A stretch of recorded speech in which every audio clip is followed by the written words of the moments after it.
الحمد لله رب العالمين، والصلاة والسلام على سيدنا وحبيبنا محمد وعلى آله وأصحابه أجمعين. ئیمانداران و خواناسانی زۆر بەڕێز، ژیانی دنیای هەر مرۆڤێک هەر وەکو خۆشی تێدایە، ناڕەحەتی زۆریشی تێدایە.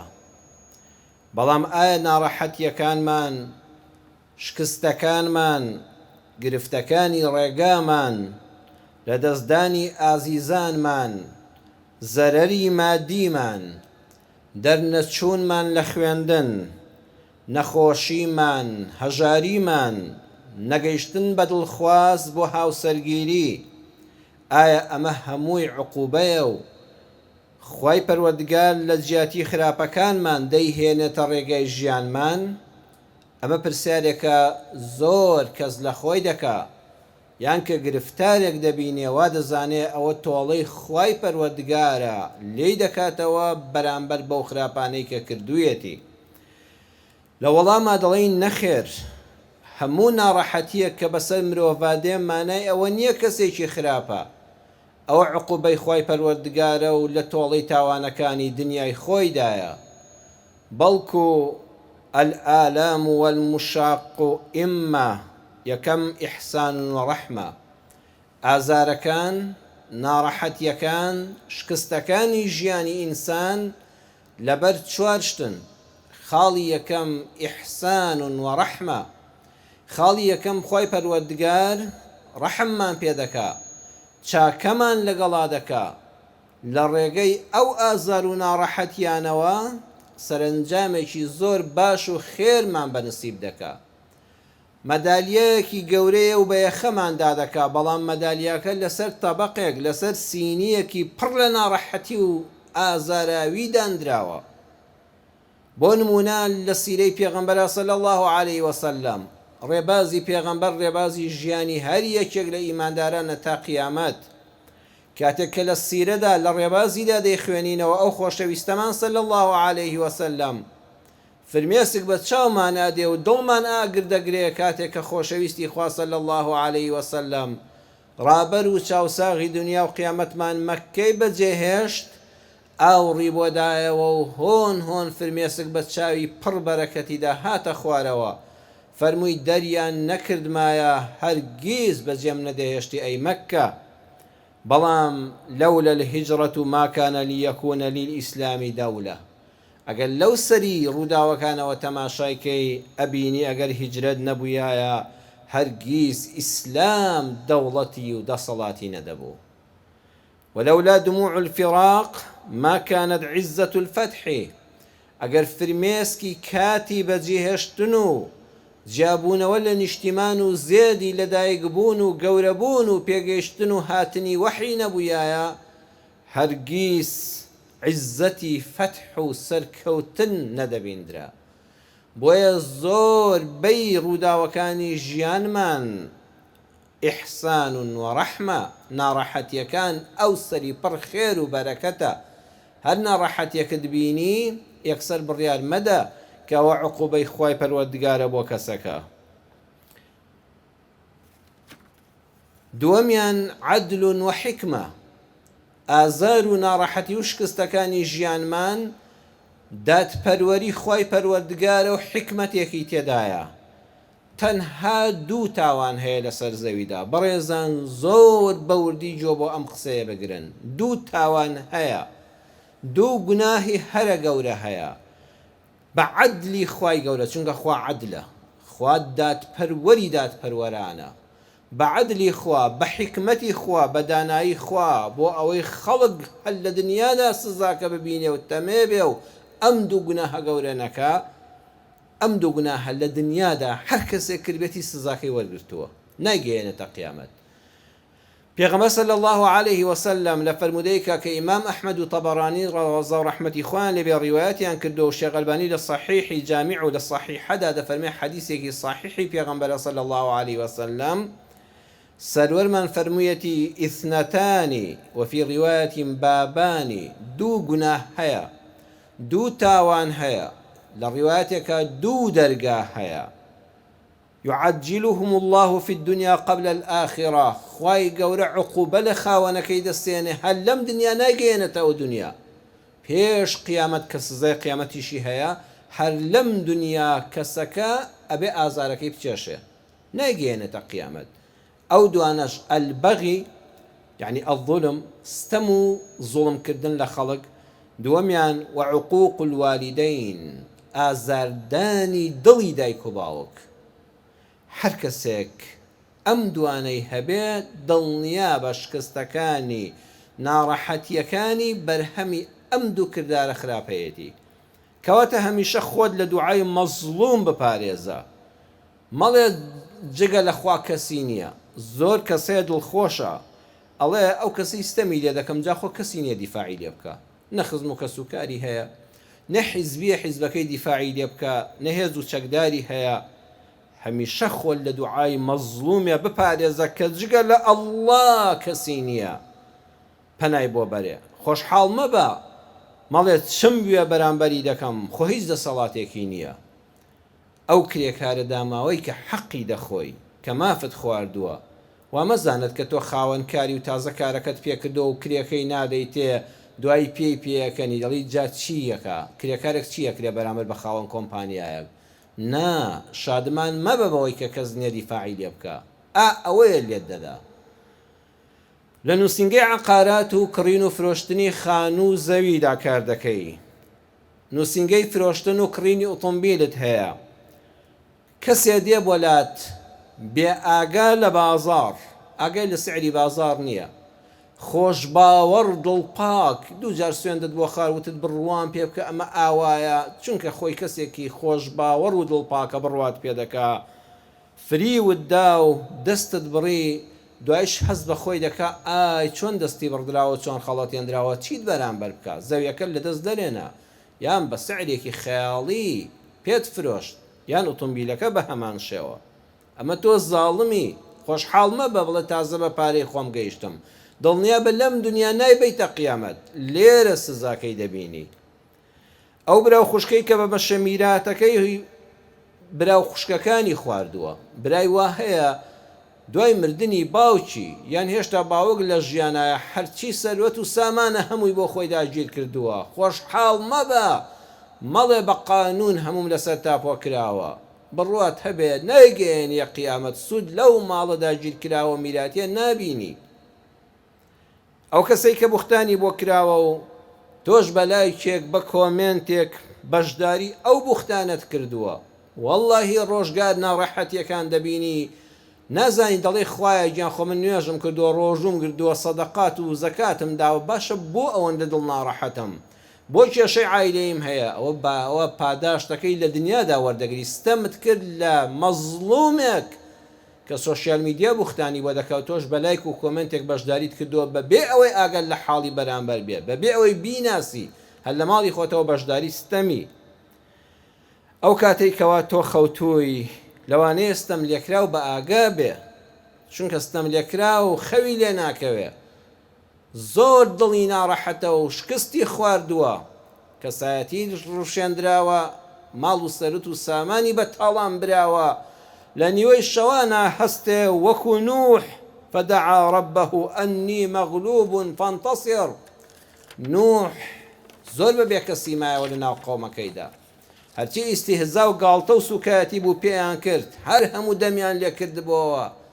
بە شێت و بە نەزان و بە نەفامیان ناو دەبرد فەرمووی خوایە گیان بێکەس ماومەوە ئەنی مەغلوبون تێک شکاوم فانتەسیر یا ڕەبی خوایە سەرکەوتنم پێ ببەخشە ئەو مەزلومەش کە تۆ ستەمی لێ دەکەی لە نیوە شەوێکە هەستێ و بڵێ ڕەبی ئینی مەغلوبون فانتەسیر پەروەردگارە شکستم هێناوە غەدریان لێ کردم خوایە یارمەتیم دە و تۆڵم بۆ بکەوە ئەی مەزلومان ئەو کەسەی ستەمتان لێ کراوە ئەم دوعای نوح لەبەرکەن هەر کاتێک کەسێک بە ناڕەوا مافی خواردی کەسایەتی لە کەدار کردی ژیانی تاڵ کردی نیوە شەوێک هەستە و دەست نوێژ بگرە بە چاوی پڕ لە فرمێسکەوە بڵێ ڕەبی ئینی مەغلوب فانتەسیر پەروەردگارە داوا لێ دەکەم شکستم خواردووە ستەمم لێ کراوە یا ئەڵڵا کەسم نییە بەرامبەرەکەم بە هێزی خۆی، بە حیزبی خۆی، بە دەسەڵاتی، بە چەکداری، بە قەوم و عەشرەتی، بە پارە و پوڵی دەنازێ. خوایە من بێکەسمم، فەنتەسی یارمەتیم بدە و سەرکەوتنم پێ ببەخشە. خوایە بەرامبەرەکەم ڕیسواکە و هەر لەم دنیادا بیبینم بە چاوی خۆم. والله یەکسەر یەقینت هەبێت، چونکە نوح لە دڵەوە پەنای بۆ خوا برد. ففتحنا أبواب السماء بماء منهمر. دەرگاکانی ئاسمان هەمووی کرایەوە، یەک پارچە ئاو لە ئاسمان هاتە خوارەوە و زەوی ئاوی هەڵقڵاند و ئەو زاڵمانەی هەموو لەناو برد. ففتحنا أبواب السماء، مەزلوم کە دوعای کرد بەرەو خوا دەڕوا دەرگاکانی هەموو ئاسمانەکانی لێ دەکرێتەوە. ئەبوو جەعفەری بەڕمەکی و باوکی بەیەکەوە لە زینداندا بوون. ئەبوو جەعفەری بەڕمەکی باوکی کابرایەکی زۆر دەسەڵاتدار بوو، زۆر پاشایەکی دەسەڵاتدار و فەرمانڕەوایەکی فراوانی هەبوو. خەڵک لیان هەڵگەڕایەوە و پیان ئاتەقیەوە و دەست بە سەریان کردن و خرانە کونجی زیندانەوە. ئەبوو جەعفەری بەرمەکی لەوێدا بە باوکی وتی باوکە گیان، دنیایەکی سەیرە، دوای ئەوەی دەسەڵاتدار بووین ئەو هەموو دەسەڵاتەمان هەبوو، ئەو هەموو پاسەوانەمان هەبوو، بەردەوام چەکدارێکی زۆر بەدوامانەوە بوو، ئەو هەموو کەسە هەواڵگریەمان هەبوو، خەڵک لە ناو ماڵ و مناڵی خۆیان نەیدەتوانی بە خراپە باسمان کە، ژن لە لای مێردەکەی خۆی نەیدەتوانی ناومان بە خراپە بێنێ. دراوسێ جاسووسی بەسەر دراوسێوە دەکرد، دوکاندار بەسەر دوکاندارەوە جاسووسی حکومەت بوو. باوکە ئەو هەموو هێزە نازانم لە شەوە ڕۆژێکات چی لێ هات، هەر کەسمان بە دەورەوە نەما. خاوەن فەرمان بووین، باوکە بە یەک ئیمزای تۆ شارێک کاول دەکرا، بە یەک ئیمزای تۆ 100 کەس لە سێدارە دەدرا لە ماوەی یەک دەقەدا. ئەوە تا ئێستا دەبێت چاوەڕێ بکەین زیندانەوانێک ڕەحممان پێ بکا و پەرداخی ئەومان بداتێ. زەنگین و دەوڵەمەند بووین، ئەو هەموو پارە و سەروەت و سامانی وڵاتە لە دەستماندا بوو، یاریمان بە پارە دەکرد. ئێستا چاوەڕێین کەی زیندانەوانی دەرگاکە شیشەکان بکاتەوە و دەرگاکەمان لێ بکاتەوە کولێرە ڕقەیەک و تۆزە شۆربامان بۆدانێ. ئەو هەموو سەروەت و سامانەی ئێمە هیچی نەما، زۆر لە کتوپڕا لە دەستماندا. ئەڵێ باوکی وتی کوڕم نزای ستەم لێکراوانە، ئێستا ئەزانم چیمان لێکرا، چیمان کردووە و چیمان لێکرا. ئێمە ئەوەندەمان ستەم لە خەڵک کرد، غەفەلنا عنها، خەڵکیش دەستی بەرز دەکردەوە دەسەڵاتی نەبدەبووی خوایە کورسی و کولێرەی ئەمانە تێکدەی. وەلەم یغفر الله عنها، ئێمە منەتمان بە خەڵک نەبوو، ئێمە چاومان سوور دەکردەوە، ئێمە لە دوعای مەزلوم نەدەترساین، بەڵام خوا غافڵ نەبوو لیان، خوا وەریگرت. دوعای ئەو هەموو خەڵکەستەم لێکراوە لێمان گیرا بوو، نە هێزمانمە، نە فەرمان و ئەمرمانمە، نە سەروەت و سامانمانمە. بۆیە ئاگات لێ بێ، بەس ئەم دوو عوقوبەیە، ئەم دوو تاوانە نەبێت دڵت خۆش بێ. ئەلبەغی زوڵم و ستەم بە هەموو شێوەکانیەوە، وعقوق الوالدین، دووەمیان ئاگات لە ئازاردانی دڵی دایک و باوکت بێ، بەخوا نایبەیتە قیامەت. شێخ محەممەد حەسان لە کتێبی ئەحداث النهایە ونهایەة العالم لە لاپەڕەی 250دا، ئەوە کتێبەکە ئێستا لە بازاڕا هەیە و جەنابەت بڕۆ لە لاپەڕە 250ی ئەحداث النهایە ونهایەة العالمی شێخ محەممەد حەسان تەماشایکە. ئەڵێ لەقەد ڕەئەیت بعینەیە، بەخوا بەم دوو چاوەی خۆم بینیم لە وڵاتی میسر في ميدان عام أناسا مجتمعة في حالة ضوضاء، لە گۆڕەپانی شاردا خەڵکێکی زۆر دەنگە دەنگ و هەرایەک دروست بوو، منیش نزیک بوومەوە. خەڵکەکە لە دەوری پیرە پیاوێک کۆ ببوونەوە کە هۆن هۆن فرمێسک بەسەر ڕیشە سپیەکەیدا دەهاتە خوارەوە، زۆر زەلیل بوو، هەموو دەم و چاوی بریندار بوو ڕووشا بوو. ئەڵێ یەکی ئاوی بە دەم و چاوا دەکرد، یەکی ئاوی دەدایە. وتم ئەوە چ باسە بۆ خەڵک ئاوا دەکەن؟ کوڕێکی گەنجی شمبینی جگەرە بەلالێەوە ڕووی لە ئاسمان کردبوو، لەسەر شۆستەیەک دانیشتە بوو. وتیان ئەو کوڕە گەنجە دەبینی یا شێخ؟ وتم بەڵێ. وتیان ئەو پیاوە پیرەش دەبینی؟ وتم بەڵێ. ئەوە چ پەیوەندیان بەیەکەوە هەیە؟ وتیان ئەو پیاوە پیرە باوکی ئەو کوڕە گەنجەیە. ئەوە خەڵکەکە هاتن لە ژێر دەستیا دەریان هێنایەوە، باوکی خۆی لەسەر دەم و چاو ڕادەکێشا و بە لەقە لێی دەدا، زۆری ئازاردا و سوکایەتی بە باوکی کرد. وتم ئەی بۆ تەمبێتان نەکرد گەنجێکی ئاوا بێ ئەدەب تەلەفۆن بۆ پۆلیس بکەن و باشیشی لێ بدەن با کەس جورئەتی ئەوە نەکە ئاوا سوکایەتی بە پیاوێکی ڕیسپی باوکی خۆی بکە. وتیان وەڵا ئێمەش ئەوەی جەنابەت دەفەرمووی وامان دەکرد، بەڵام باوکەکە تکای لێکردین. وتی خەڵکینە تکاتان لێ دەکەم، کەس لەسەر من بە جواب نەیە. هذا دين أنا أسدده، خەڵکینە ئەمە قەرزە قەرز من دەیدەمەوە ئەمڕۆ. لقد ضربت والدي في نفس هذا المكان على وجهه، بخوار ڕۆژگارێک ساڵانێک لەمەوبەر وەکو ئەم کوڕەکە گەنج بووم لە ئەم شوێنەدا، هەمان شوێن في هذا المكان، لە ئەم شوێنەدا باوشی خۆم لەسەر دەم و چاوەڕا کێشا و سوکایەتیم پێکردەوە لێم داوە. ئێستا کوڕەکەم گەورە بووە، گەیشتۆتە تەمەنەکەی منیش وەکو باوکم لێ هاتووە لە هەمان شوێنە ئاوا سوکایەتیم پێدەکا و سزام دەدا. ئەمە قەرزەکەیە دەیدەمەوە. بۆیە بەس ئەم دوو تاوانن نەبێ هەر عقوبەیەک کە لە دنیادا وەرگری نیشانەی ئەوە نیە خوای گەورە تۆڵە لێ دەکاتەوە. بەس ئەمە ستەم زوڵم. دووەمیان عقوق الوالدین، تەزاندن و ئازاردانی دڵی دایک و باوک. خوا لە دنیادا ئەم دوو تاوانە ناباتە قیامەت. سێمیان ئیصلاح وتهیئة لخير يحصل بعدها.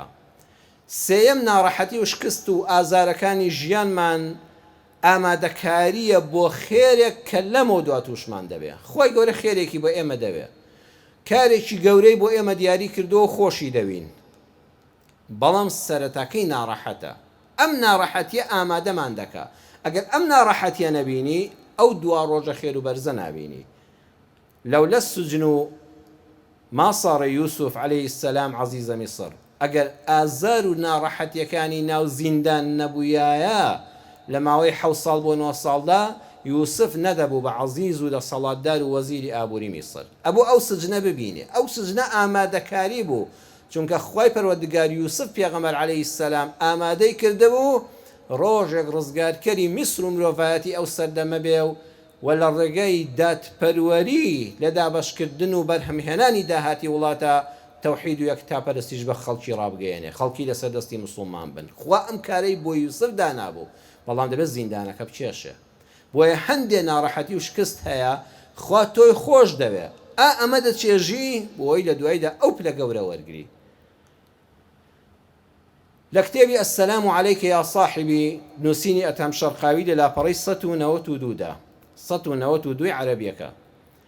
ئەم کتێبە خۆشبەختانە لە کتێبخانەی کوردیدا لە دەستگای ڕێنوێن کراوە بە کوردی بە ناونیشانی سڵاوت لێبێ هاوڕێی گیان لەلایەن مامۆستا ئايات فەهمیەوە کراوە بە کوردی لە لاپەڕە 270 کوردیەکەشدا. باسی دکتۆر مستەفا مەحموود دەکات. دکتۆر مستەفا مەحموود ئاشنا لای جەنابتان ئامادەبوانی ئەم مزگەوتە بچکۆلە و ئێوەی بیسەران و بینەرانی ئەم وتارەش. دکتۆر مستەفا مەحموودی میسری باسی ژیانی خۆی دەکات. دەڵێ کاتێک کە لە قۆناغی 6 ئامادەی 12 ئێستا دەرچووم، بە پلەی یەکەم دەرچووم، چوومە کۆلێجی پزیشکی. لە ساڵی یەکەمی زانکۆدا لە کۆلێجی پزیشکی زۆرم حەز لە زانستی شیکاری جەستە توێکاری جەستە بوو، بە عەرەبی پێڵەن تەشریح. زۆرم حەز لە تەشریح شیکار و توێکاری جەستەی مرۆڤ بوو. نیو جەستەم بە پارەیەکی زۆر کڕی، نیو جەستەی مرۆڤێکم کڕی، مادەی فۆرمالینم پێدا کرد. فۆرمالینم پێوە کرد بۆ ئەوەی جەستەکە وەک خۆی بمێنێتەوە بۆ گەنەکە و نەڕزێ. ئەڵێ لەژێر قەڵەوێڵەکەما لەژێر جێگاکەما دامنا، بەڵام بێئاگا بووم کە لەوەی مادەی فۆرمالین ئەو تۆز و بۆدرەی کە بەسەریا دەکرێ جەستەکە لە بۆگەنبوون و تێکچوون دەپارێزێ، بەڵام بۆنەکەی زۆر مەترسیدارە لە ژوورێکە لەژێر جێگاکە تا بێ و بچێ بە سیەکانتە. ماوەیەکی زۆر هەڵی مژی. ئەڵێ ئەوە بوو زۆرم هەڵمژی بوو، وردە وردە دەستم کرد بە سووتانەوەی سیەکانم. لە مەسافەیەکە لە یەکی زانکۆ تا گەیشتمە سێی زانکۆ تەواو پەچی خستم. لە قۆناغی سێی زانکۆی کۆلێجی پزیشکیدا وام لێ هات سیەکانم تەواو خەریب و برزن. دکتۆر بڕیاریدا جگە لە خوێندنەوە نابێ هیچ کارێکی تر بکەم، ئەبێت لە ژوورێکە بۆ خۆم دانیشم مەگە بەس کتێب بخوێنمەوە، نانەکەم بۆ دانێن و لەبەردەم ماهەڵیگرن. ئای تووشی چ ناڕەحەتێک بووم، یا ئەڵڵا.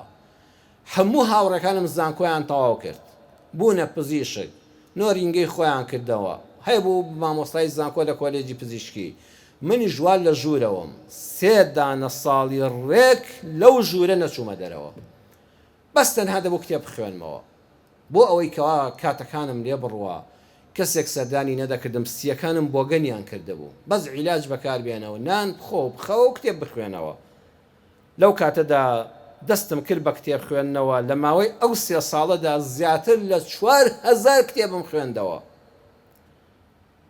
بەڵێ 4,000 کتێبم خوێندەوە ئەڵێ دواتر زۆر خۆم بەبێ بەخت دەزانی زۆر خۆم بەبێ شانس دەزانی خوایە من بۆ وام لێ هات و چیم لێ بەسەر هات بەڵام بەڕێزان دەڵێت دوای ئەوە بۆم دەرکەوت دوای ئەوە کە چاک بوومە پزیشک و دکتۆرام هێنا ئەمجا بۆم دەرکەوت بەرهەمدارترین بەهاری تەمەنی من بەنرخترین ساڵەکانم ئەو 3 ساڵە بوو کە بەتەنیا لە ژوورەوە لەگەڵ دکتۆر و دەرمان و عیلاجە خەریکی خوێندنەوە بوو و 4,000 کتێبم زیاتر خوێندەوە بەڕێزان ئەگەر ئەومانەوە لەو ژوورەدا نەبووە لە ماوەی ئەو 3 ساڵەدا دکتۆر مستەفا مەحموود وەکو هاوڕەکانی دەبوو بە پزیشکێکی ئاسایی و ئێستا مردبوو کەس نەیدەناسی لە دنیادا بەرهەمی ئەو هەموو خوێندنەوە وای لێهات چەند ساڵی دوور و درێژ بەرنامە بەناوبانگەکەی خۆی پێشکەش کرد العلم والئیمان زانست و ئیمان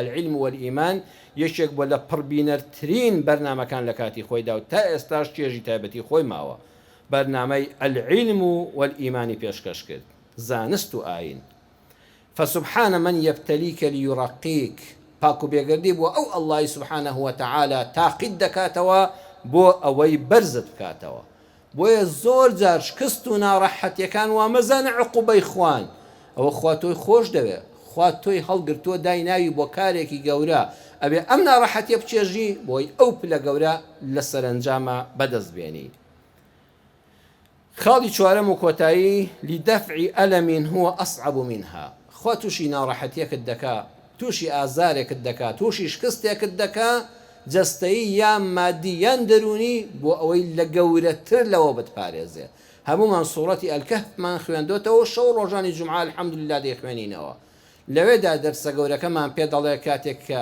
سەفینەکە کەشتێکە لەلایەن خضرەوە کون کرا چونکە لەبەر دەمیە مەلیکون یەأخذ كل سەفینەة غەصبا زۆر جار ئۆتۆمبیلەکەت شکاوە خەتای تۆی تێدا نەبووە کاری نایاسایی نەکردووە کەم تەرخەمین نەبووە خوا لە بەڵایەکی گەورەتر لەولاوە پاراستووی ئەگەر ئەم کەشتێ لێرە کون نەبوویایە لەولاوە بە یەکجاری دەستی بەسەرا دەگیرا و پاشا لە ناوی دەبرد و بۆ خۆی داگیری دەکرد کاتێک کە مێر منداڵەکە کوژرا بە دەستی خەڵەر هەموو خەڵک زۆر ناڕەحەت بوون بۆ ئەو دایک و باوکە ئەو دایک و باوکە فرمێسکیان دەباراند و جەرگیان دەکوڵا بەڵام ئەوە خوای گەورە پاراستنی چونکە ئەم کوڕە لە عیلمی خوای پەروەردگارا بوو گەورە بێت تۆغیانە وەکوفڕا باوکو دایکی بە هیلاکە دەبر زۆر لات و لەوێر دەبوو هەروەها تووشی بێبڕوایی و بێدینی دەکردن لە کاتێکا کە دایک و باوک زۆر ئیماندار بوون خوای گەورە ئەم ئەولادەی لێوەرگرتنەوە جەرگ سوتاوی کردن بۆی ئەولادێکی ساڵح و پڕ ڕەحمەت و خێر و بەرەکەتیان بۆ دنیا و قیامەت پێ ببەخشێ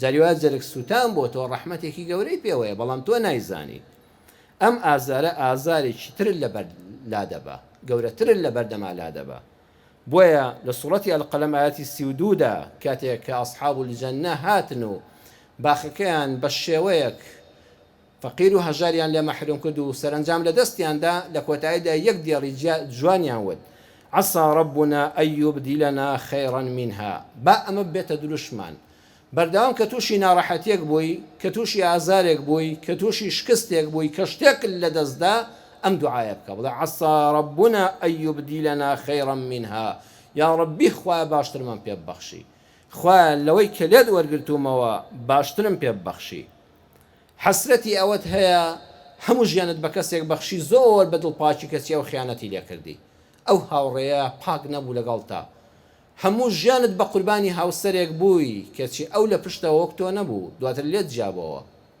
زۆر ئاواتت بوو لەگەڵ فڵان کەسە هاوسەرگیری بکەی بە نسیب نەبوو ناسۆریەکانی ژیانت بە پاڕانەوە لە خوا بەم ئاەتە عەسا رەبونا ئەن یوبدیلەنا خەیڕەن منها داوا لێ دەکەم یا ئەڵڵا قەرەبووم بۆ بکەیەوە ئەمەد لێوەرگرتمەوە ئەمە باش نەبوو لەگەڵما یا ڕەبی خوا لەمە باشترم پێ ببەخشی بەردەوام داوای باشتر لە خوای پەروەردگار بکە. هەر شتێک کە پەروەردگار لێمان وەرگرێتەوە لەبەر حیکمەتێکە، هەرچی پێمان ببەخشێ لە فەزلی خۆیەتی.